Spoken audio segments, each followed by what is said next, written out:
Kia ora and welcome to the listeners of 1 of 200. Today we have a special episode. My name is Josephine and I'll be one of your co-hosts today. The other co-host is Kieran. And we're going to be discussing about electoral politics within, Western liberal democratic systems. In particular, we want to discuss a topic that's been hotly debated among podcasters and left analysts in the United States. It is the candidacy of Maine gubernatorial candidate Graham Platner, who recently stepped down after, a bunch of controversies. But this really has, become an issue of debate. And what our co-host Kieran is saying is that it is a symptom of a larger issue. So to discuss this, like I said before, I have Kieran here. Kieran, welcome. How are you today? Good. How are you? Yeah, I'm not bad. It's a beautiful, sunny Saturday. But, we are living in horrific times, both locally and globally. So I guess a key issue to discuss in this election year would be the systems that are before us, whether they are, reformable, or is it something that needs to be overthrown? What are some of the key issues underlying left politics as well within the Western democratic systems here in Aotearoa, but also in the United States, using that as an example and this candidacy as an example. So a lot of the listeners might not be following the U.S. Debates and elections closely. I imagine a lot of our listeners would, but in case we do have people who are not up to speed on this, can you give an introduction about Graham Platner and why there is a controversy around his candidacy and, the circumstances that led to his resignation? Right. Well, Graham Platner has actually been controversial from the beginning with certain people. A lot of people rejected him straight away, and that's largely because he has features that should be disqualifying for anyone who considers themselves on the left. Yet he persisted, and in fact people were defending him to the hilt right up to the last moment.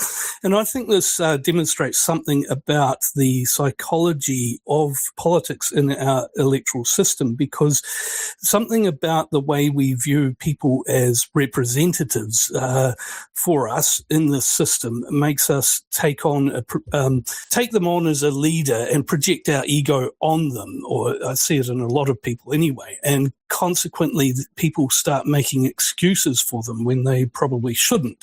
So I thought this was a good illustration of the sort of tendencies that you could apply to other candidates that are not really up to the standard that they should be. So Platner. Yeah, go on. Yep. No, Platner, he was at 18 in 2003, he enlisted in the US Army. Now, 2003 is, of course, well into the global war on terror. We had already seen torture in the US. We'd seen a lot of anti-Arab state repression. We knew that there were extraordinary renditions going on and so forth. Platner, as an 18-year-old, said he didn't believe in the Iraq War, but he joined the military anyway and deployed to Iraq 2 years later and did 3 tours in Iraq from 2005 to 2007. And this is an extremely violent time in the occupation of Iraq. And he served in Fallujah, among other places. So, we're talking about a very, he's a Marine as well. So he's basically a frontline part of the US imperial killing system. And then after those 3 tours, he went back, did a little bit of study, and then deployed again. He joined the National Guard and went to Afghanistan for a tour. And then he also went back to Afghanistan in 2018 as a mercenary working for a corporation called Constellus. So he is pretty much all in on being in wars. He said himself, he was asked on Reddit, someone asked, what wars would you fight in? He said, quote, the Indian Wars, the Philippines, Haiti and Nicaragua in the 1920s, Vietnam, Nicaragua and El Salvador again in the 1980s. As for would have, I did for Iraq, and I would love to get to the Ghan. This is before he went to Afghanistan, so he's calling it the Ghan. Small wars are pretty enjoyable. It's the big ones with the days of artillery fire and inhuman brutality that take the fun out of fighting. So he is a war lover, which is true of a lot of people who, like about 5% of people in combat actually really get a thrill out of it. Most people find it horrifying, but not him. He's a war lover, and these people tend to skew right, basically the war lovers out of out of World War I became the core of Nazism and so forth. So they formed the Freikorps.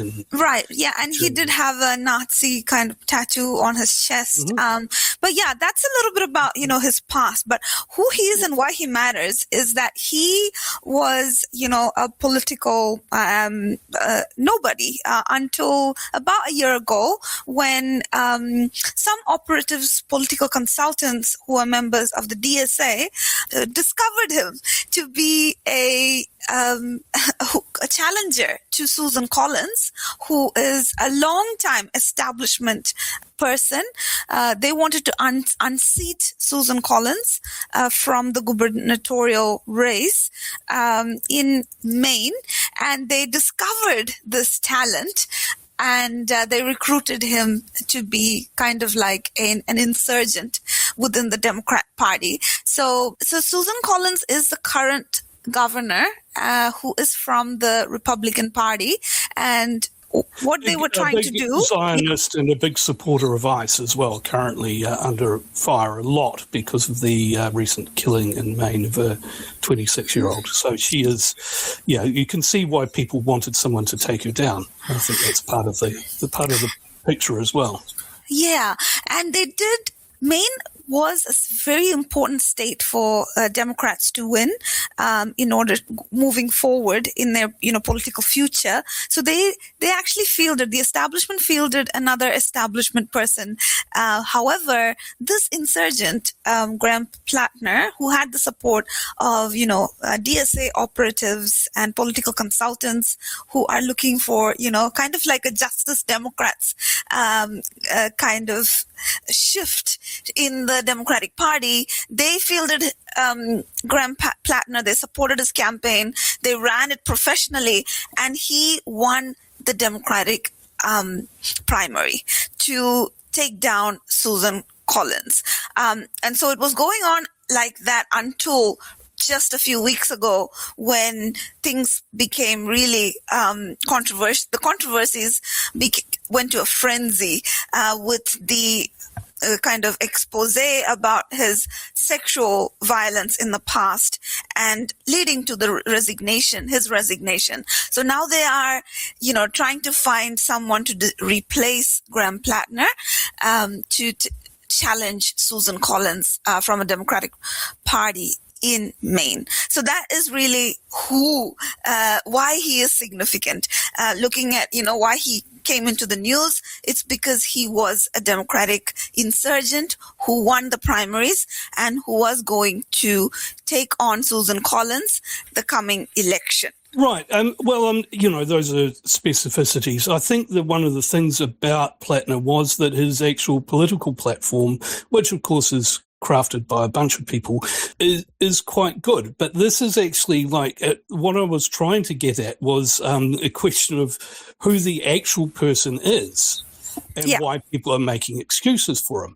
Because he was anointed and groomed by a bunch of elitist bourgeois people, political insiders who basically he passed himself off as working class when he is anything but. And but I think he seemed working class to them because they don't know what working class is. He was privately educated in his secondary school years, so they're basically sort of mistaking his maybe more unfortunate psychological tendencies, his love of violence and as being authentically working class. So basically it's their idea that if you're vulgar and repugnant, that makes you more working class. But this is a guy who, you talked about the Totenkopf, and of course he's denied knowing its significance. But of course, in the US military, there is quite an obsession with the SS. It's part of their culture. Now, that a lot of them will say that they are interested in the efficacy of the SS as a fighting force rather than their politics. But, it is difficult to separate the two when you start taking on their symbols and stuff like that. And they do, it's not uncommon for them to have the SS insignia and things like the Totenkopf. And I find it hard to believe that he did not understand the significance of that tattoo. Anyway, but I think even you can look past that and you can just get a glimpse of what sort of person he is, because he says things like about a wounded veteran. He looked at video of when this guy sustained his wound, and this is what he wrote about it. He wrote, "Dumb motherfucker didn't deserve to live. At least his stupidity and fat-ass wheezing are available for all future infantrymen to witness and hold in contempt. Poor marksmanship on the Taliban's part is the only reason this mouth-breather made it home. He managed to make every possible shit decision possible when it comes to small unit combat." Now, this is basically demonstrating, and we can link this directly to his treatment of women. This is demonstrating an extreme lack of empathy. Now, if you are running in left-wing politics, and you're running someone who has the psychology of a fascist, which is what it is, then you've got to ask yourself what the hell is going on. And it doesn't matter what words come out of his mouth and what he says his policies are. The fact is, these are revealing things. And of course, those are the things that stick out. But of course, to us, other things stick out, like is the fact that he says some wars are dumb, but other wars are good, which is Trump's position on wars. He just didn't believe in stupid wars. So he criticizes wars on that basis, the same one as Trump. And, and of course he does the whole quasi-religious militarism, the valorization of the vets as heroes that is part of the US culture. So I think as anti-imperialists, of course, we see that straight away and go, well, that guy's no good. But these people, some of them supposedly very left-wing, with him through thick and thin, and it was finally a really undeniably serious rape accusation that brought him down. Yeah, so you were saying that he was, picked by the establishment, but, most of the narratives and what I've read are saying that, he was picked by DSA members of, for political consultants linked to the union movement and so forth. So, and a lot of the people a lot of people commenting on this, for example, this has caused a lot of discussion and debate, especially within the left podcast spaces, like ranging from, streamer Hassan Piker to political nerds like Ryan Grimm and Brianna Joy Gray, all weighing in on this. And so a lot of people, out of the names I mentioned, except Brianna Joy Gray, they have been saying that what Platner is going through is an attack by the establishment against someone who's anti-establishment. So I just want to also talk about, where I'm coming from in this issue. Within my circles, my anti-imperialist circles, there has been discussions about Graham Platner, basically exactly what you said, right? His repeated interest in going back to U.S. wars, whether it's Iraq or Afghanistan, that really was already disqualifying, because some of the places he went to, like you mentioned, are places where United States committed well-recorded acts of horror, right, on the people in Iraq. We know that 1 million people died in that war, and he enlisted in the Marine Corps after graduation from high school in 2003. He was in the military he was deployed to Iraq in 2005 after enlisting in 2003, and so these are the aspects until that are disqualifying for people who have an anti-imperialist perspective, because it's not just a one-off, like he enlisted and he went and he came back and he stopped, but he's going back until 2018. In 2018, Platner returned to Kabul, Afghanistan for about 6 months as a State Department security contractor. So he was actually in the private militias, which, were getting contracts from the US defense budget. So he was actually part of one of the employees within the military industrial complex at that stage, providing diplomatic security to the US ambassador to Afghanistan. So there's just a pattern we can see here, right? Going back to Iraq, going back to Afghanistan again and again, to places where there were a lot of abuses on the local population. So that itself should be disqualifying because of the genocidal nature of some of these wars, right?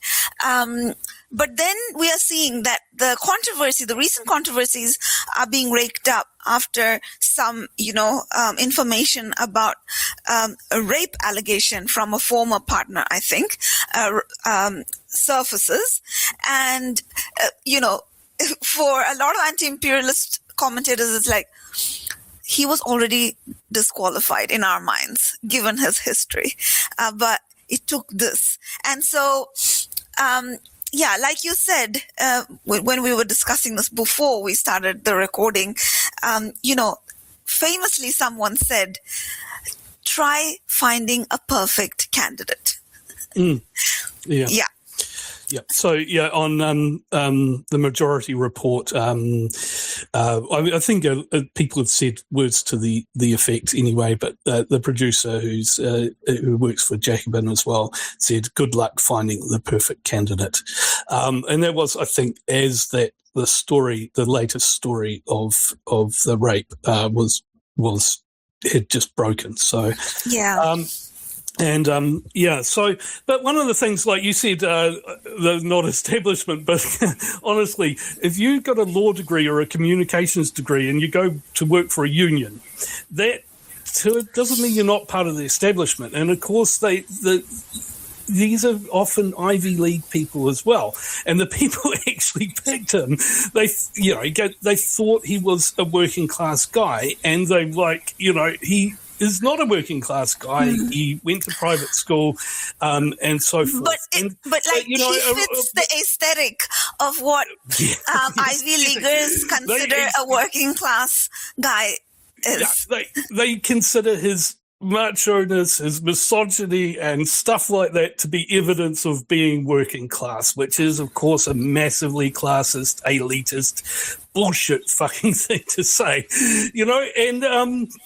and the other thing is, he deployed 3 times to Iraq between 2005, 2007, including Fallujah, and this was an extremely violent time. And yes, he does. He's on 100% disability for PTSD, which is interesting if he's 100% disabled and running running to be a senator. But anyway, he does say he has PTSD from that time.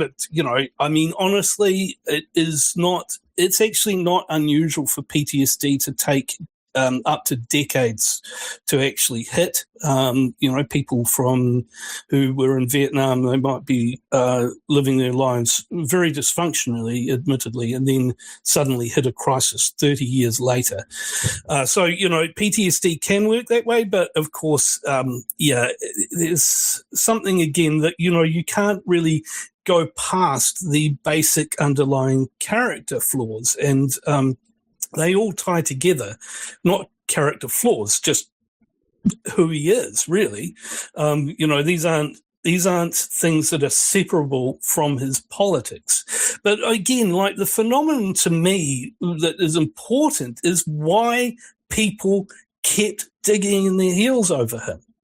And what it was, you had people like Ken Klippenstein saying that, we're supposed to just have smooth groins. So you got these elite people putting up a fellow elite person, or, an upper, basically in the upper level of the middle class person, and saying he's working class because they're so out of touch. And then they're basically saying that being a macho person makes you really working class, and then using this misogynistic language to say, well, we're sick of smooth groins. It's like, horrible. The whole thing's horrible. But again, see, one of the reasons why I wasn't invested in this debate so deeply was because I've just grown really disillusioned by these supposed insurgent Justice Democrat candidates. For example, we saw AOC, we saw multiple examples of these, hand-picked consultancy, hand-picked candidates kind of getting into power and just selling out, or just not creating any change. So it wasn't really, it no longer interested me. But then, I was hearing about these things from the circles that I'm inside. So what does this really show about the system? Well, AOC is another great case in point. It's someone who pretended to be working class when she wasn't. That's right. And it was, interestingly, Brianna Joy Gray, who never had time for Platner, she was very good on this, but when she was discussing it, she said, and Andy pretended to be working class. I don't even know if that's a bad thing or not, or whatever.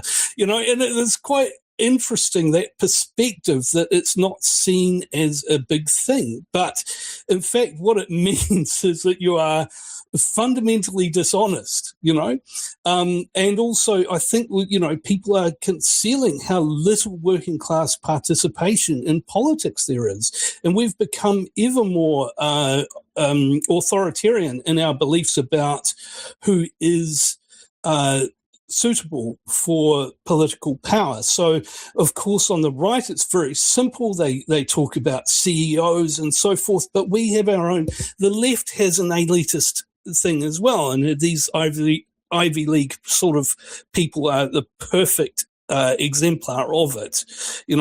We don't we don't consider how much their privilege may actually alter their ability to represent people who they are completely out of touch with, whatever they say.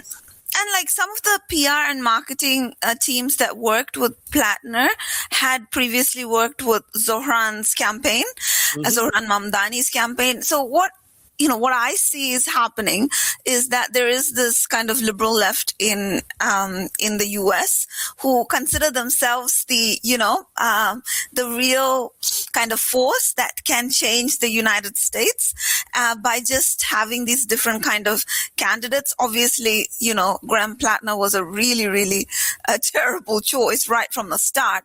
But there are other examples, right? Like AOC, who herself was, from quite a privileged background, and she was part of these volunteering programs aligned with the U.S. State Department in Africa, and all of those things before, which didn't come to light, but she was marketed as a bartender, right?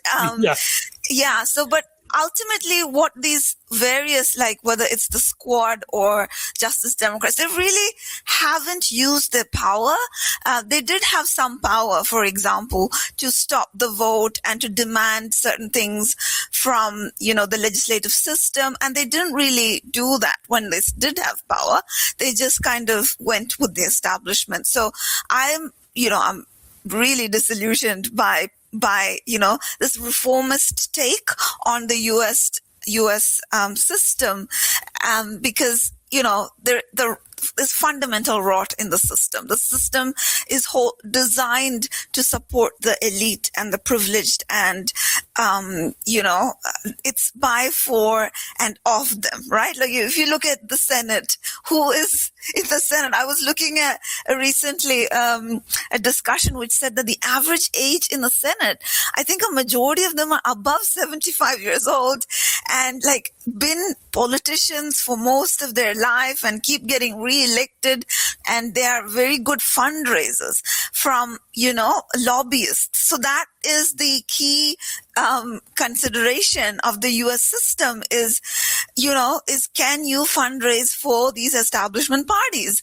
And then you get a few of these other new people like AOC and that, but they're not really. AOC during the election, the presidential election, she lied to voters saying, Kamala Harris is trying hard to achieve a ceasefire when she was doing nothing, right?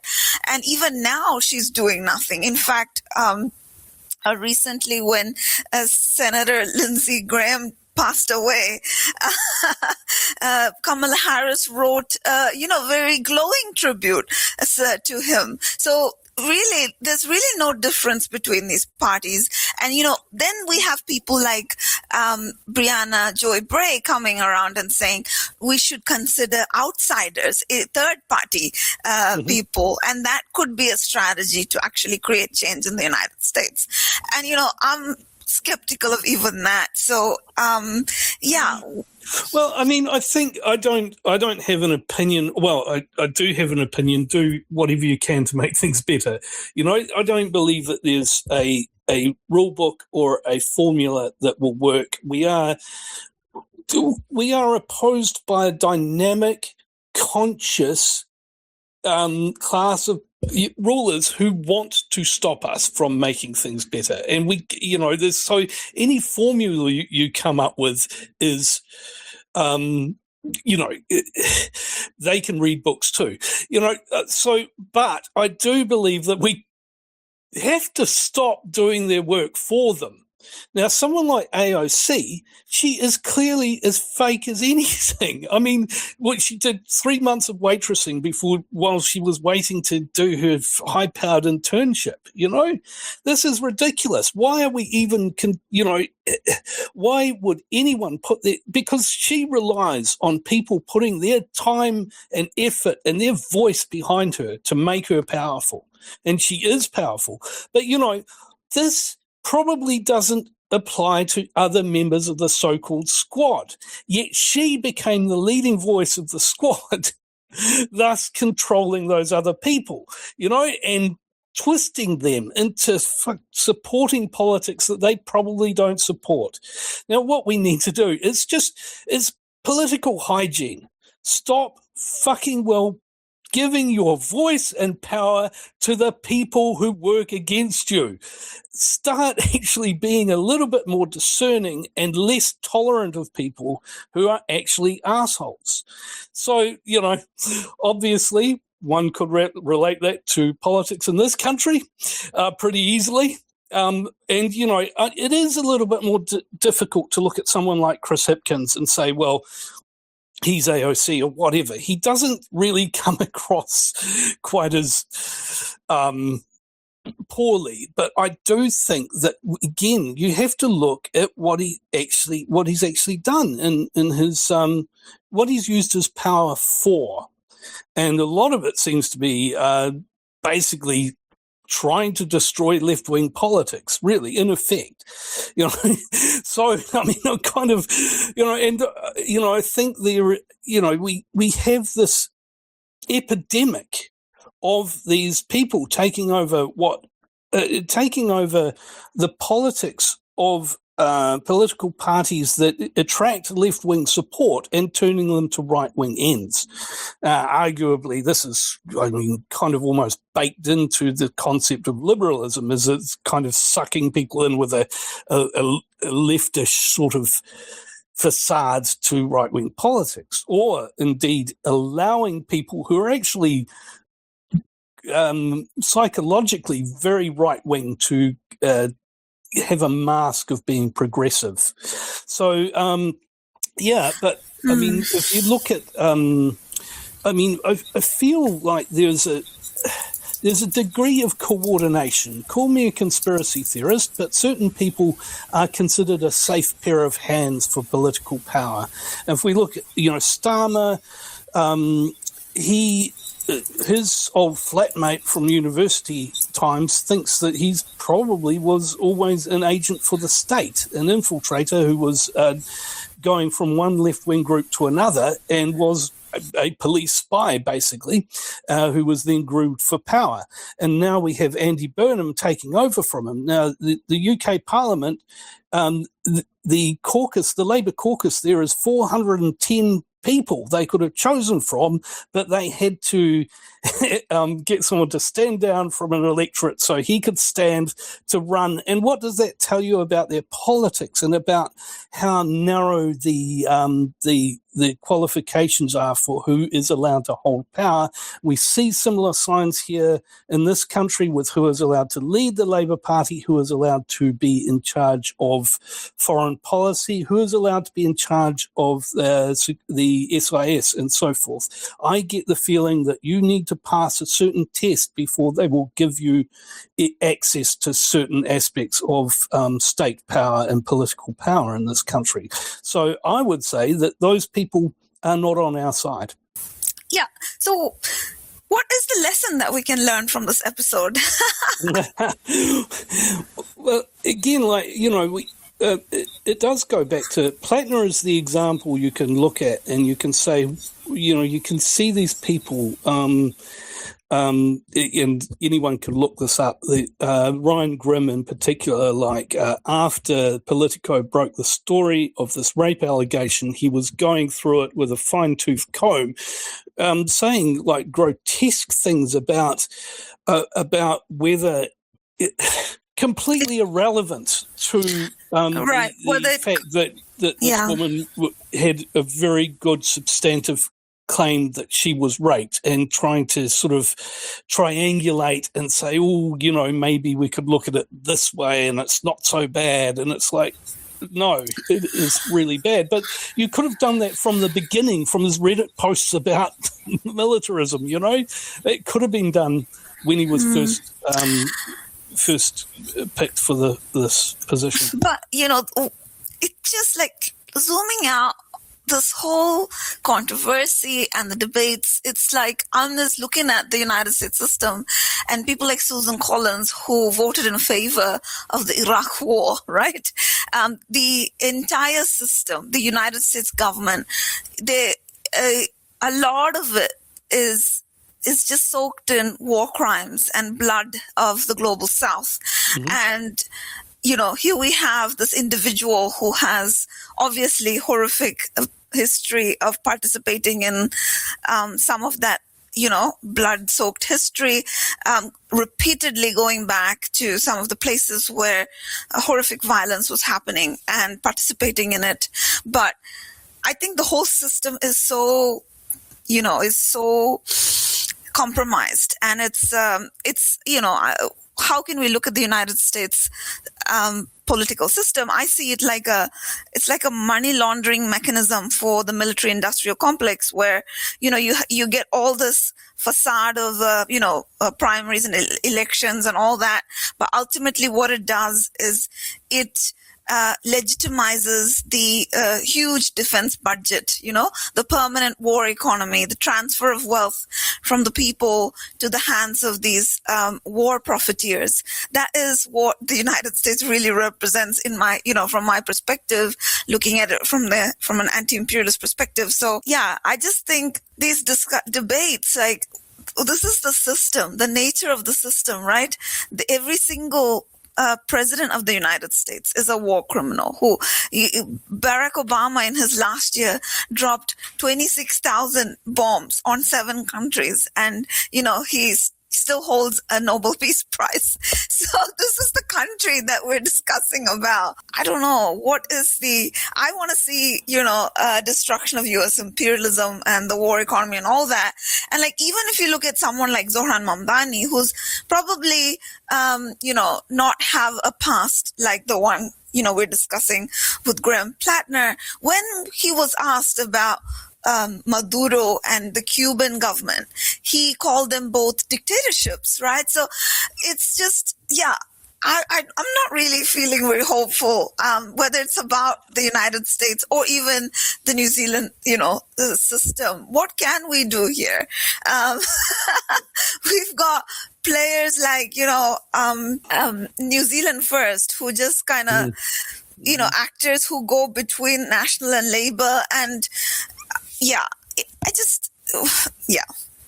I really don't know what is the solution, except, what do you think? Is there how can we as leftists think about these issues differently? So are you thinking that, it's okay to think about, insurgent candidates who can unseat establishment candidates, but they need to be better candidates than these ones like AOC or Graham Platner? Look, I mean, I don't think we can. I'm not involved in party politics, and I'm not going to get involved in that. I actually think that one of the things about mass politics is that it really, what people won't tolerate collectively can't happen. So the trick for elite politics is to get people to put up with worse and worse things, and that's the way it works. So in the US, of course, they have a system where you are usually voting against someone, not for someone. That is, the bulk of their political sentiment is that they are voting because they hate the other side. And of course, that system is being exported everywhere. This is part of creating a false binary between two sides, which are both, in fact, in on the same thing. And of course, they agree. They have, just as here, we have bipartisan agreement and a lack of transparency about foreign policy issues. This is how the system works. Some things, probably the most important things, are taken out of the realm of electoral democracy on purpose, and then they use a psychological manipulation in order to keep us voting for someone by making us hate or fear the other person. And Susan Collins absolutely. is a great example of that. Graham Platner is only half of the story. So and then the thing is that people aren't just holding their nose and voting for Platner, though they were defending him, and that's the kind of thing where people should be starting to look at themselves and go, what is going on here? What am I being sucked into doing? What does it actually mean about me and my politics?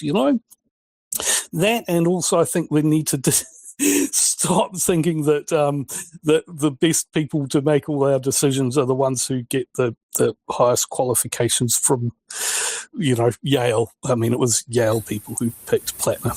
So right, yeah. So. Yeah, I do agree. One of the key issues that Western democracies face is that the people have no say in the foreign policy decisions that the countries make. Often foreign policy is an issue that comes up in the campaign, yet once, a new government is formed or something, there's very little.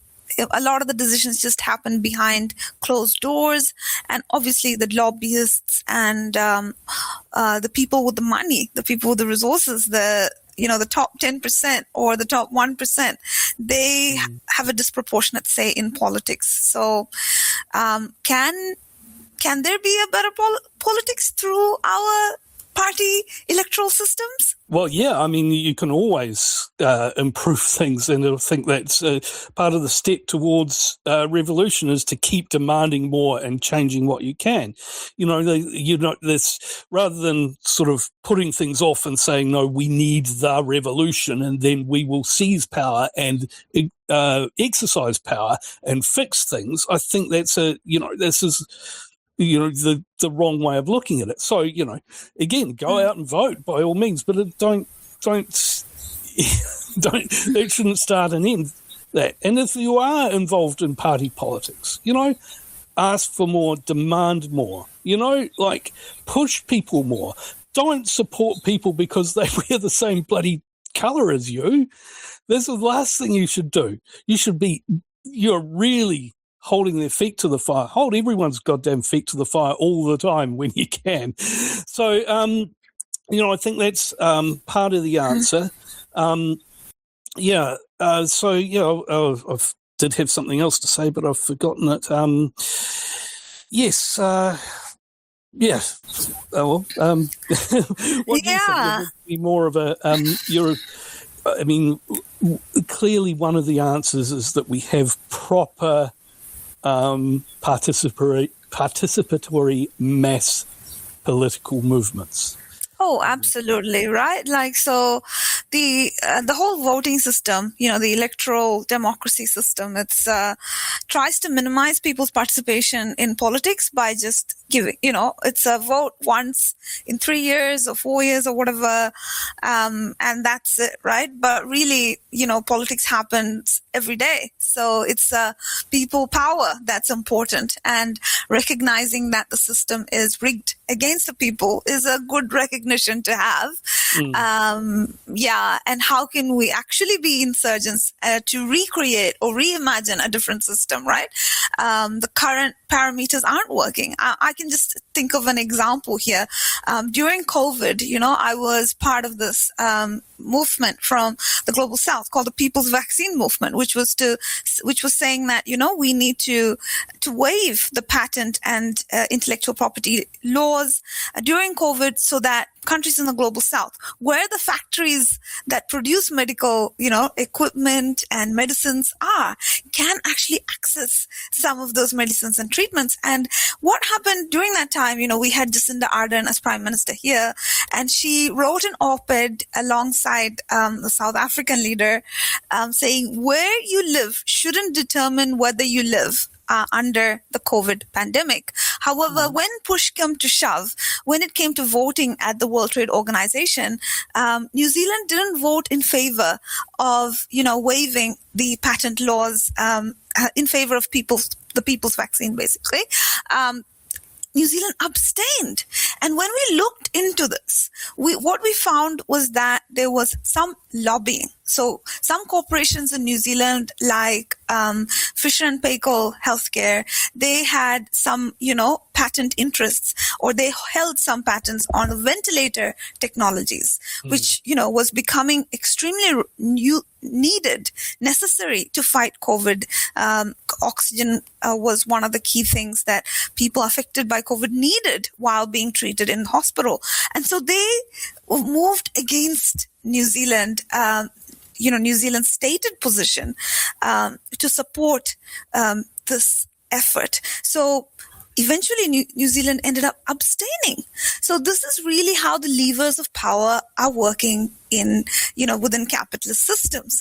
It is always, the owners of the resources, the means of production, the powerful that have a bigger say than the people. So this is a fundamental issue within capitalism, and whether we can actually change it through our existing frameworks, probably, there could be some steps in the right direction towards it. But ultimately, unless we understand that political power derives from material and economic power, and if we actually want a democracy, we actually need to move towards economic democracy, where people actually have a stake in the means of production, in the land, in the resources, in the economy.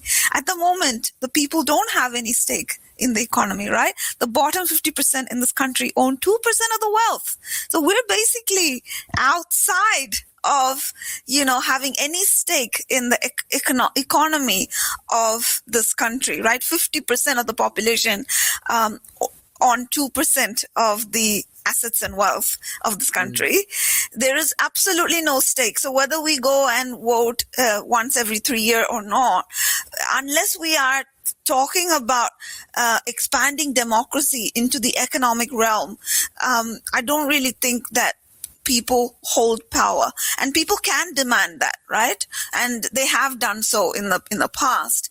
And really, positive changes have happened in the West during those periods for the working class in the West, right? Although it didn't solve the problems of imperialism and, unequal exchange from the global South. It did create a better living conditions for workers in the West. Yeah, well, I mean, there's even, there is a history of solidarity with people in the third world too that, is well and truly buried by now. But that is one of the things about people who aren't elitists is they do get the idea of solidarity. Your vaccine example is perfect. How are you going to get someone like Ardern, who has an instrumental idea of politics? She herself groomed. She worked with Tony Blair's, lot. And however benevolent she wants to be, she's always going to view politics as a game of manipulation, rather than we win, all of us, by standing in solidarity with each other. And that is, there's a lot of science backing up the fact that that is actually true.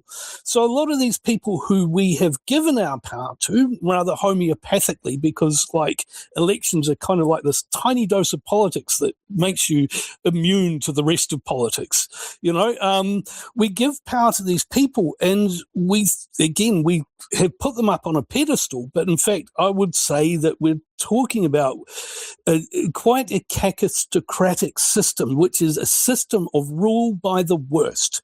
So our foreign policy is dominated by crackpot realism, which is a term coined by C. Wright Mills, which is the people who really have a paranoid view of security and stuff like that. So, they go, of course, in those days it was about the communist menace, but they find menaces under the bed all of the time. And these people have very, very poor judgment, usually because they have such elevated status that they don't really respect other people or see the need for knowledge. And Chris Luxon is the perfect example of the apotheosis of this sort of system, because he thinks that as CEO of the country, he knows better than everyone else. He automatically gains knowledge from status rather than actually having to do the work of reading and thinking and all that tedious crap. He just knows better because he is better. And we've got this sort of ideology is all throughout our culture. It's the way a lot of people see billionaires and so forth. That well, I mean, I think that's wearing off a little bit at the moment. But traditionally, anyone who like Elon Musk or Bill Gates or whatever, if they're successful, we think that means that they have some sort of special abilities, and it's mystified. It's a superstition. They're given a kind of almost supernatural power to do things that they don't need to do the hard work of knowing what they're talking about. They just do it by instinct, And this is basically who we're allowing to lead us in this system. And, there are maybe some checks and balances from a professional bureaucracy, but again, they are also a world unto themselves. So, I think we just, again, you look at Albania. They reached a point where it doesn't matter that their president goes, oh, we're such a small country and this is $4 billion. Can't you see the sense in it? He is actually embodying exactly the sort of attitude that you would get from Chris Hipkins or Jacinda Ardern as much as you would from Luxon. It is basically, it's like the meme with, from The Simpsons with Seymour Skinner about could the kids be right? No, the kids are all wrong. These people don't get it a lot of the time. They are living in a bubble. There's a bubble for elites. Nothing proves it more than their reaction to the Holocaust in Gaza, and they still live in a society that keeps telling them that they're the best of the best. And one of the things I would say about electoral politics in this country is that even the best of the candidates, what they want you to do is to promote them, not to promote their policies, not to promote solidarity, not to promote ideas, not to promote a society.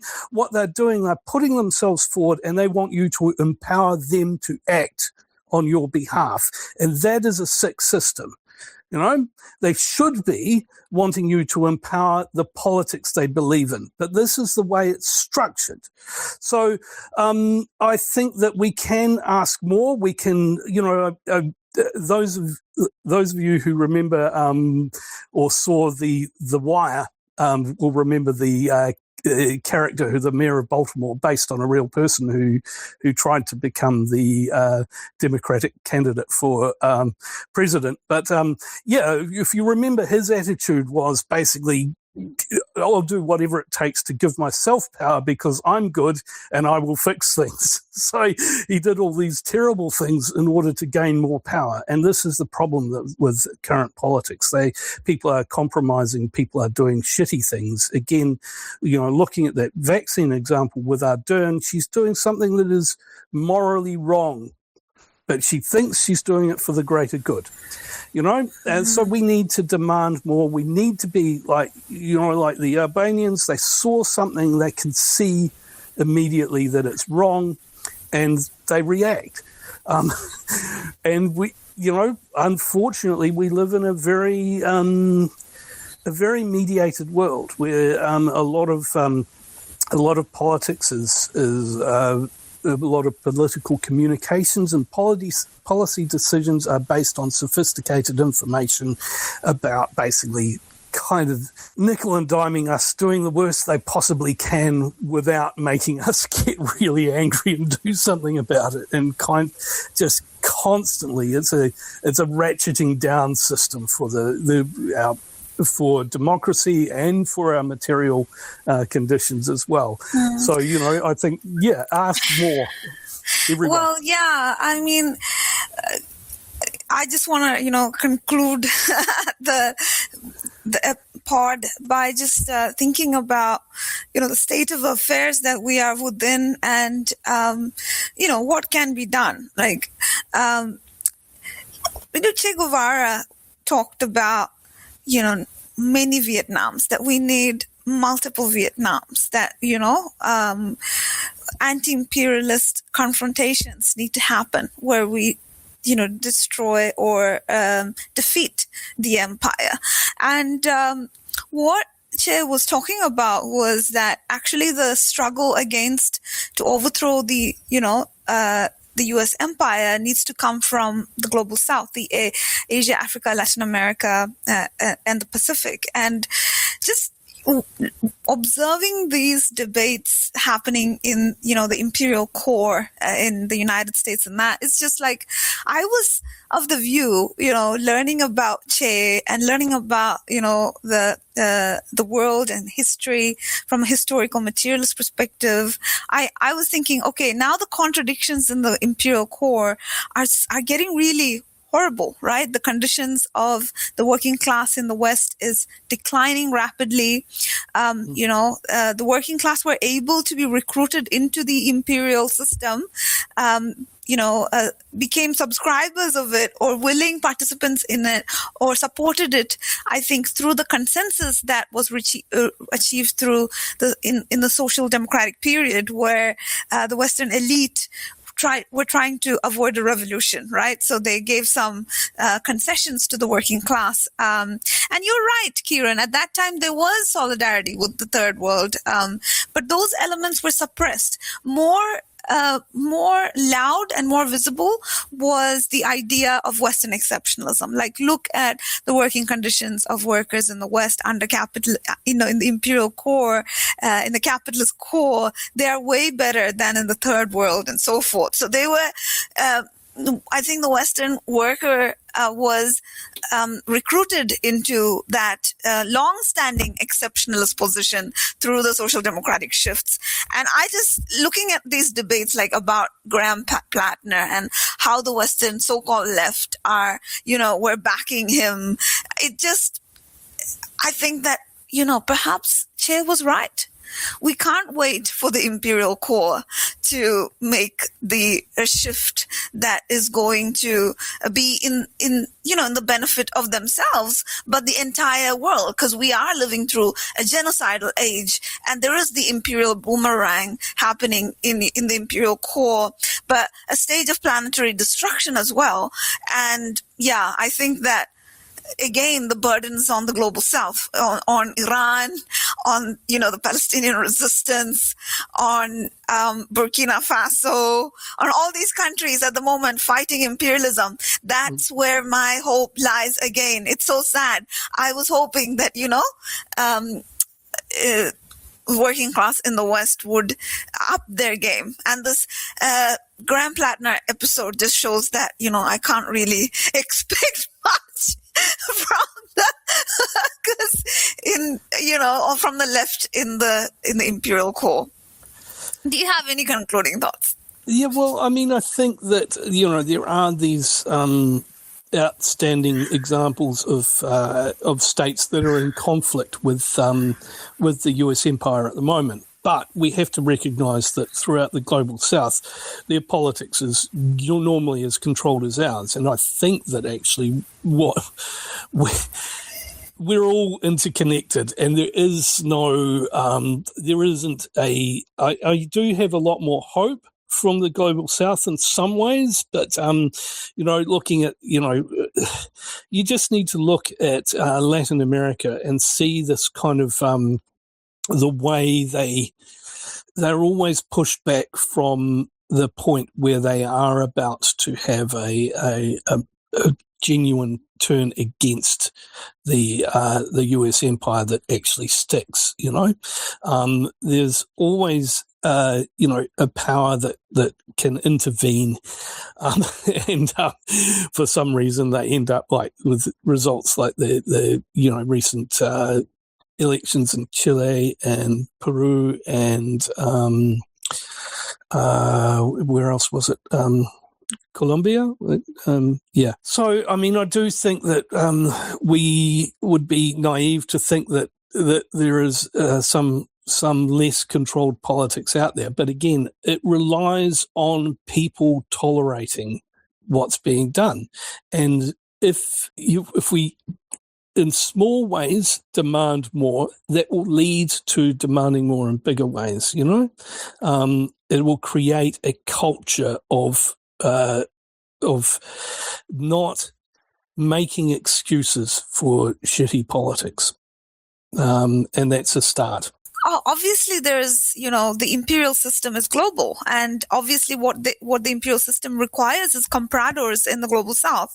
And we have been seeing that, right, since, the last 400 years. That's what has been happening. Look at Fiji, right? Fiji is a perfect example of how the empire created a division within the people, where the workers over there, and, constructed a client, comprador class over there. And now, Fiji has opened a an embassy in Jerusalem and, inviting Israel and all that. Obviously, that's happening. But there is an axis of resistance in the global south. And Iran is a good example. Palestinian resistance is a good example. And yeah, that's what I meant, about my hopes are in the axis of resistance. But anyway, that was a special episode of 1 of 200 podcast. Do you have any last word, final remarks? Yeah, I think we have people at the top, and I think that's the fact. We have a hierarchical structure. People have power at the top, and they have all sorts of advantages. I think one of the things that is important to recognise is that means that we cannot fall to abstract politics. So you were mentioning Fiji. This was created by the situation was created by transmigration of workers. And I remember there was a point at which the resistance to globalization came in the form of people demanding the freedom of the movement of labor to match the freedom of the movement of capital. And I understand why that seems good, but not everything is, you have to pay attention to the circumstances. If you have an abstract idea like that, then how is it actually going to play out? Because what the creation of Fiji came out of the freedom of the movement of labor, but not the empowerment of the people, not the empowerment of those people in their labor. In fact, it was a disempowering thing because they're moving to somewhere where they are not Indigenous, they have no connection, and they are thus radically dominated by the interests that took them there.